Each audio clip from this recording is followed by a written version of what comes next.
But we begin tonight with an apparent breakthrough that has been a very long time in coming.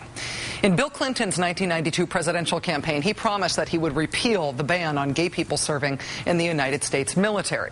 After the new president was elected, months of brutal politics followed in which his opponents turned the gays in the military issue to maximum advantage against him. President Clinton ultimately signed a piece of legislation that effectively codified the ban on gays in the military under a total misnomer of a new name. They called it Don't Ask, Don't Tell. The subsequent 17 years, though, have seen plenty of asking, as thousands of service members have been run out of the military despite their desire to stay and serve, thanks to an aggressive witch-hunting, sexual orientation investigative system within the armed forces.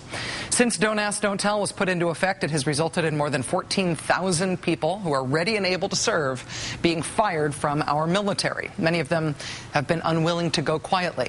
Over the last 17 years, Americans have learned the names of people like Air Force Lieutenant Colonel Victor Fehrenbach, Army Lieutenant Dan Choi, Air Force Major Mike Almy, all three whose stories you have heard when they have been guests on this very program. Americans have also learned the names of people like Jenny Kopfstein, a highly decorated U.S. Navy lieutenant who served multiple deployments in the Pacific after 9/11. Army Captain Anthony Woods, an Iraq War veteran who received the Bronze Star and the Army Commendation Medal. Rhonda Davis, a former first-class U.S. Navy petty officer. All of these people have either been kicked out of our military or are in the process of being kicked out of our military as a result of Don't Ask, Don't Tell. All of them have been willing to make their cases known publicly, to put a face on the consequences of Don't Ask, Don't Tell. And look what that's done. Look at what's happened to public opinion on the issue since Don't Ask, Don't Tell went into effect in 1993. Support for gay people serving openly in America's military was about 44% back in 1993. It is up to 75% today and holding. 75% of Americans don't agree on anything. Some days it feels like 75% of Americans wouldn't all agree that the world is round.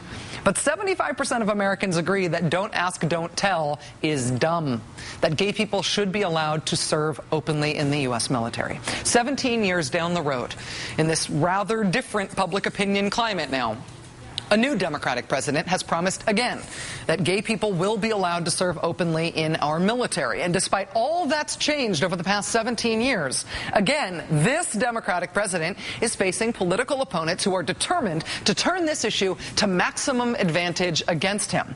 The problem now is that when people like Mike Pence, the number 3 Republican in the House, say that Republicans are all going to vote against a repeal this year because, quote, the American people don't want the American military to be used to advance a liberal political agenda. When people like Mike Pence say that, as Mike Pence did today, that talking point seems like it might have made sense in 1993. Maybe. But now, the American people, if you ask them, and pollsters often do, American people sort of do want this to change. But the fight is an uphill one. Last night on this program, we told you about a compromise that had apparently been reached to include Don't Ask, Don't Tell repeal legislation in a bill that is expected to be voted on this week. The compromise essentially allows Congress to vote on repealing Don't Ask, Don't Tell now, this week. But if the repeal passes, it wouldn't take effect until after the Pentagon's internal study of the issue is complete, towards the end of the year. Repeal would be contingent on that study. It couldn't go into effect until, quote, the president transmits to the Congressional Defense Committees a written certification signed by the president, the Secretary of Defense, and the chairman of the Joint Chiefs of Staff that repeal would be, quote, consistent with the standards of military readiness, military effectiveness, unit cohesion, and recruiting and retention of the armed forces.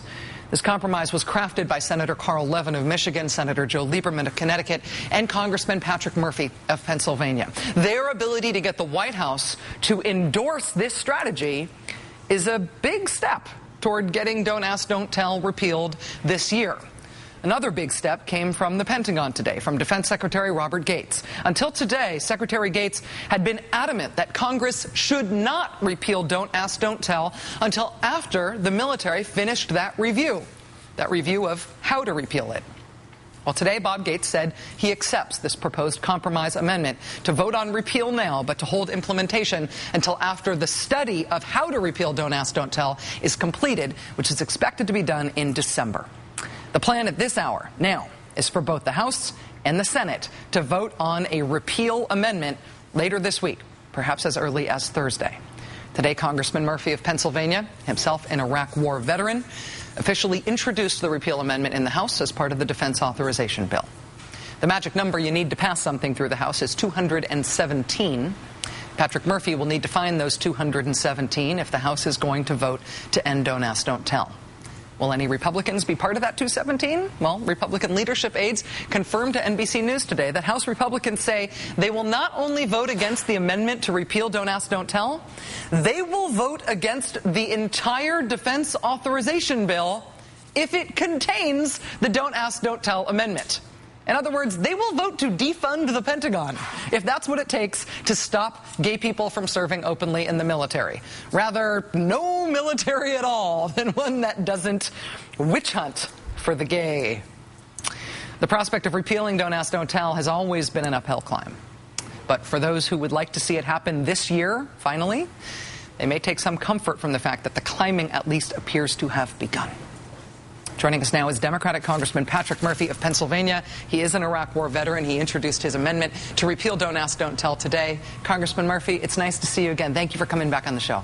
Rachel, it's great to be here to kick off Geek Week. Very good. You're not all that geeky a guy, although I don't know if you have any aspirations in that regard. You can tell me about them in the commercial break if you want.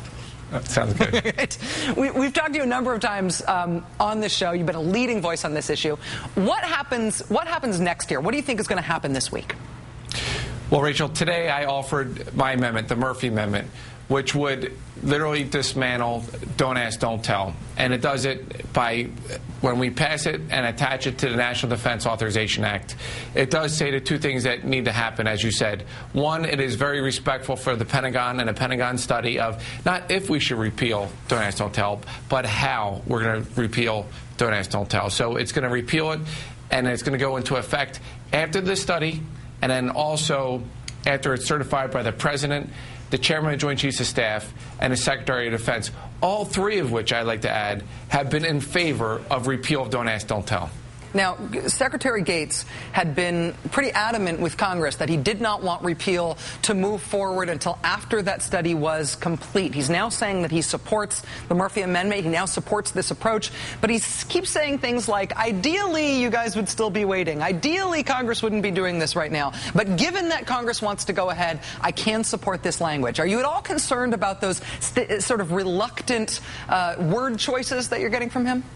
No, because at the end of the day, Secretary Gates knows that this is hurting our national security. To think that we've kicked out over 13,000 troops, these are men and women that are willing to take a bullet to keep our families safe, to keep our country safe. So we all know that now is the time to finally repeal Don't Ask, Don't Tell, and also, by the way, to make sure that we're saving taxpayers' money. I mean, for the Republicans, I know they all want to talk about saving taxpayer dollars.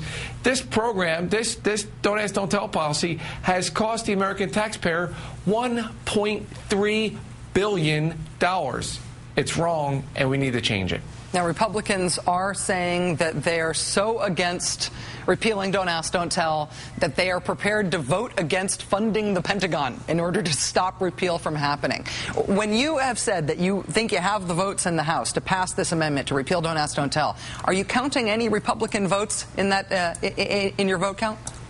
Well, we have the votes, and you know, I had 192 co-sponsors, some of which were Republicans, and so we'll see where they are. But I'm confident that those Republicans, just like us Democrats, we are all Americans, and we all take the same oath to support and defend the Constitution of the United States. And that Constitution makes sure that all men and women are treated equally, especially if they want to serve our country in uniform to protect us. We should stand by them, and we should stand by our Constitution. Has the White House been of assistance to you in helping to round up the votes on this? We've heard some news today about Scott Brown of Massachusetts saying he would vote no, Jim Webb of Virginia saying that he would vote no, both of those obviously in the Senate. But when you've had conversations with the White House about this, have they been of help in terms of trying to whip the vote here? The White House has been terrific. I would say the White House, the military leaders in the Pentagon, and the leaders in both the House and the Senate have been terrific in our fight to finally repeal Don't Ask, Don't Tell. And I know you mentioned a couple of those senators that were against it, but I'd like to point out the fact that of my class, the class of 2006 in the Congress, we had the highest-ranking military officer ever to serve in the Congress, Admiral Joe Sestak, in favor of repeal. The highest-ranking enlisted man ever to serve in the Congress, Command Sergeant Major Tim Walz, for repeal Don't Ask, Don't Tell. These are great, true patriot American heroes that stand with me shoulder to shoulder, along with 75% of the American public and the troops that I served with in Baghdad 6 years ago. Because when we talked about this, we didn't care if someone was gay or straight. We cared if they could handle their M4 assault rifle. We cared, could they kick down a door? Could they get the job done so we could all eventually go home? Congressman Patrick Murphy, Democrat of Pennsylvania, who introduced the Murphy Amendment to repeal Don't Ask, Don't Tell earlier today. Thank you for your time tonight. I hope you'll keep us apprised about how things go over the course of these next 2 crucial days, Congressman.